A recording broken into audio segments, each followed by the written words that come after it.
que bajo un contexto no sabe ni no conoce.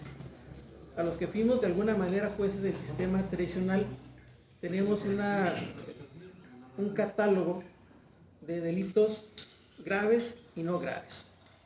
Y eso se traducía en pocas palabras: o te quedabas o salías.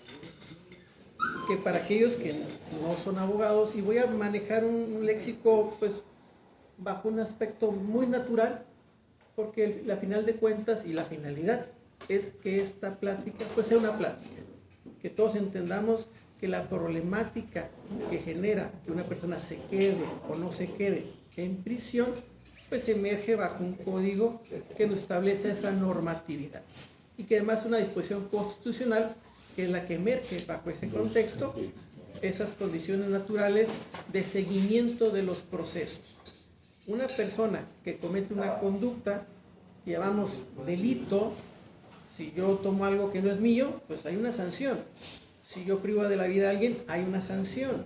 Si yo bajo un contexto natural llevo algo que está en contra de la propia colectividad, y que recordemos que la norma jurídica, la ley es creada ¿por qué? Por una necesidad de todos los ciudadanos. En Baja California hay conductas que son sancionables, que son diferentes a otros estados y viceversa. Recordemos que la necesidad de la creación de la ley es una necesidad ciudadana, y que son nuestros legisladores quienes crean esas normas jurídicas para efectos naturales, que la sociedad viva en una forma armoniosa. Pero bueno, lo que aquí nos trata, o lo que aquí nos genera, o lo que aquí nos reúne, es hablar de esos mecanismos a través de los cuales y por qué esos mecanismos exige el Estado que haya personas que sigan procesos detenidos y otros en libertad. Y esto rompe bajo un aspecto de una presunción de inocencia. Los que manejamos en su época un llamado sistema tradicional, o que por algunas circunstancias trabajamos en el Poder Judicial o litigamos en aspectos de previos a una reforma que ahorita vamos a ocuparnos, si tenemos a un cliente, pues veíamos si esa conducta que se le reprochaba era grave o no era grave. Y de ahí partía si ese cliente que teníamos, o ese ciudadano, o ese familiar, o ese amigo, iba a seguir su proceso detenido o en libertad. Íbamos con el abogado, o el que era abogado, naturalmente verificaba esa normatividad y decía, bueno, pues es que es un delito grave, es un homicidio, su proceso lo tiene que seguir detenido.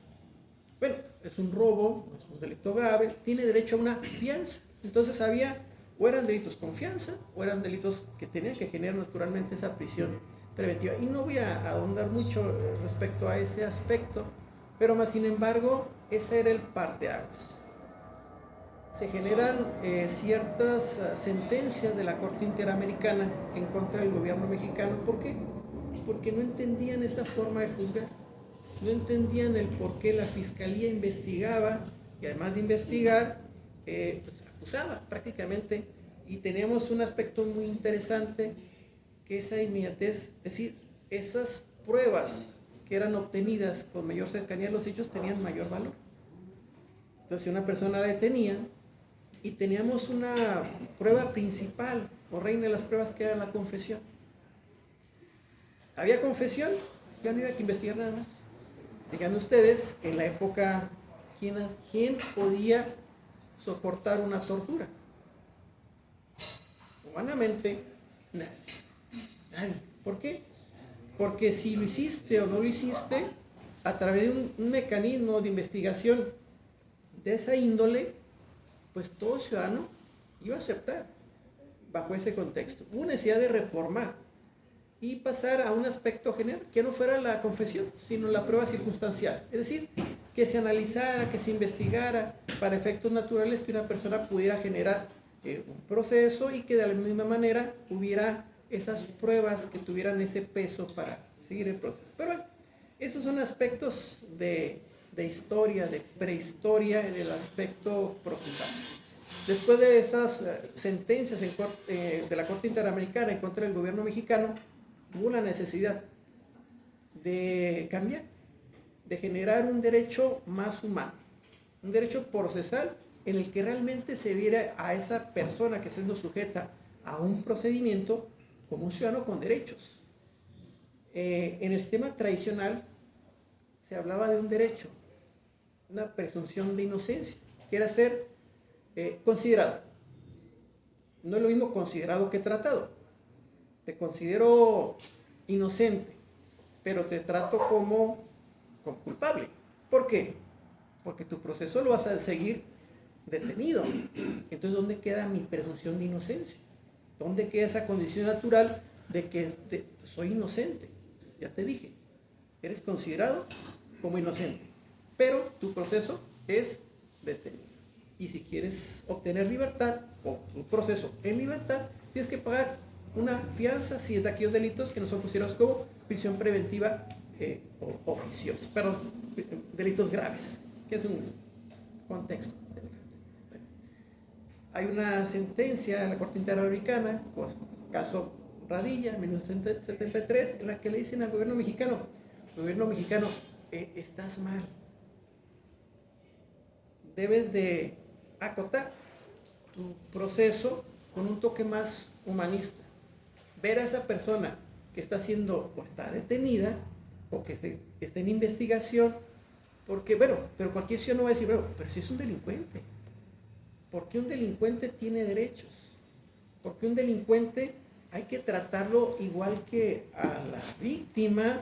No es lógico, obvio, efectivamente, bajo una lógica racional. Si alguien me roba algo, yo quiero que sea todo el peso de la ley.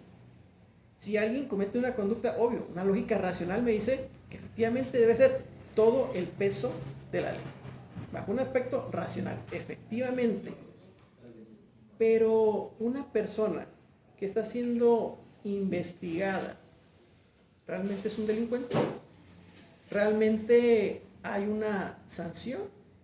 ¿O hay una simple investigación en la que esa persona tiene el derecho a defenderse? Si no, entonces desaparecería ese debido proceso. ¿Para qué seguir un proceso si una persona que inmediatamente la detenemos le damos trato como delincuente? Y uno diría, bueno, pues sí, es una persona que cometió un delito.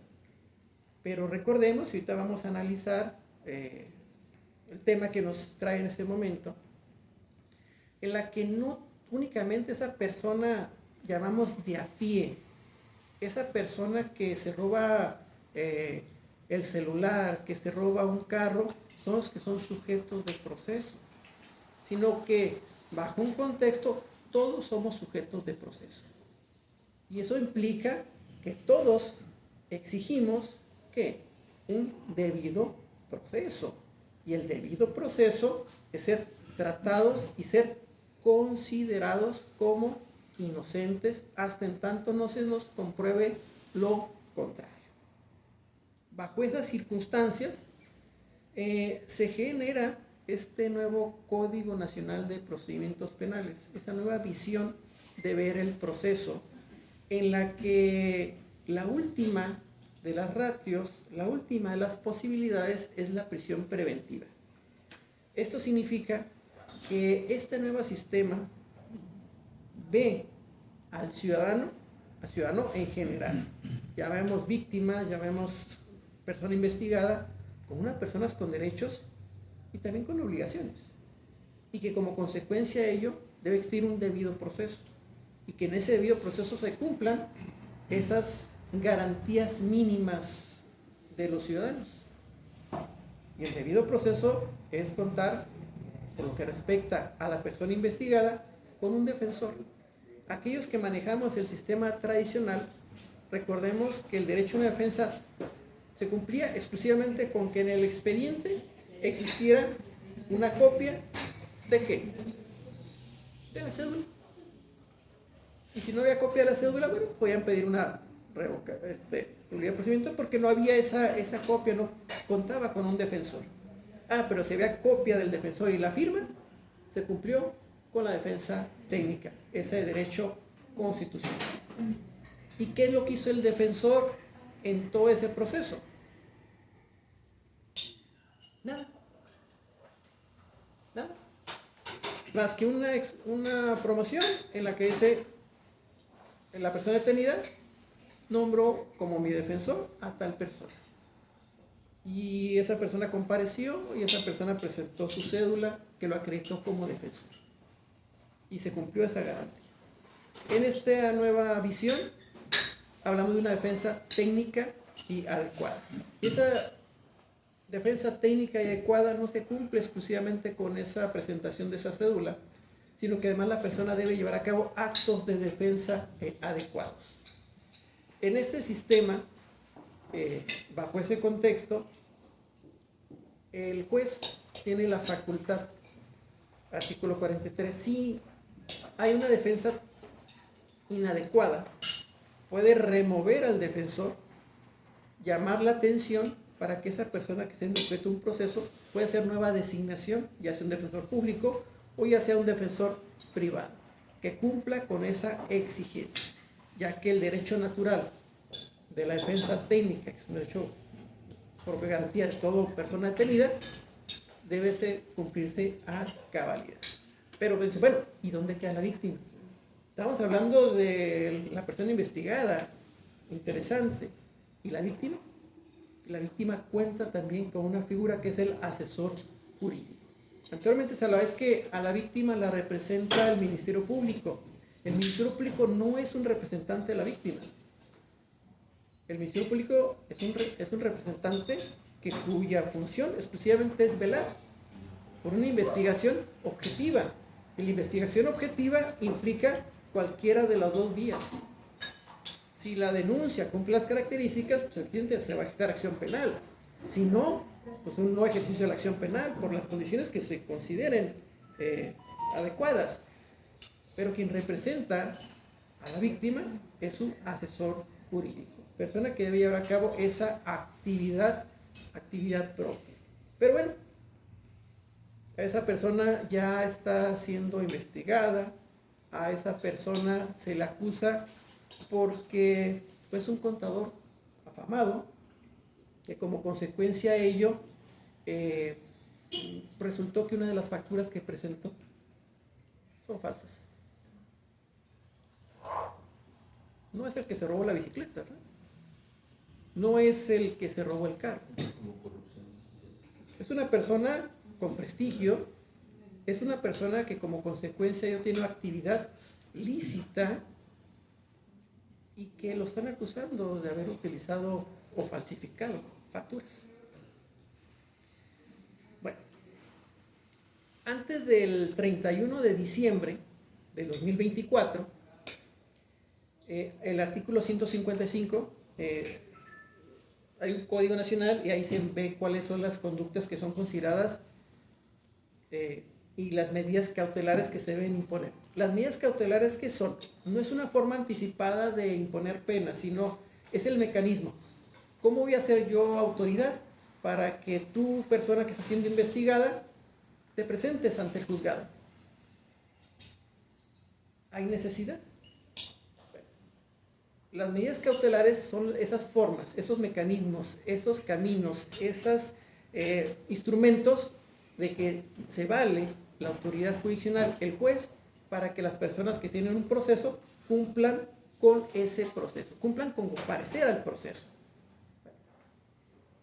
Hay de las menos gravosas hasta las más gravosas. Una firma, un depósito económico, uno acercarse a la víctima, etcétera, hasta la última que es la prisión, como mecanismo. Antes de este periodo, y bajo algunas sentencias emitidas por la Corte Interamericana, se hablaba también de una prisión preventiva oficiosa. Y se hablaba, me quiero referir antes del 31 de diciembre del 24, porque ahorita vamos a hacer ese parteaguas. El Código Nacional, que nos dice cuáles son las conductas consideradas como con prisión preventiva oficiosa, es decir, qué conductas si yo realizo debo seguir mi proceso detenido. Decían homicidio, secuestro, robos con medios violentos, cualquiera de los temas que dirían, pues efectivamente, son los idóneos, son los adecuados. Esa gente eso y más merece. Debe estar detenida, debe cumplir su proceso detenido. Estamos de acuerdo. Cualquiera lo diría. Pero volvemos a lo mismo. Tenemos la presunción de inocencia. Presunción de inocencia es ser tratado y ser considerado como inocente. Bajo ese contexto, la Corte Interamericana dice, México, tienes un artículo 169 del Código Nacional que dice, esas conductas sí y siempre van a ser con prisión preventiva oficiosa, sin mayor análisis. ¿Estás acusado por homicidio? Perfecto, detenido. Tu proceso. ¿Estás acusado por robo con medios violentos? Tu proceso, detenido. Como si fueran 2 y 2 son 4, punto. Dice la Corte Interamericana, pero esas resoluciones así, sin ningún fundamento, sin ningún argumento, violan la presunción de inocencia. Es ser tratado y ser considerado como inocente. Entonces, hay nueva reflexión. Dice, bueno, toda medida cautelar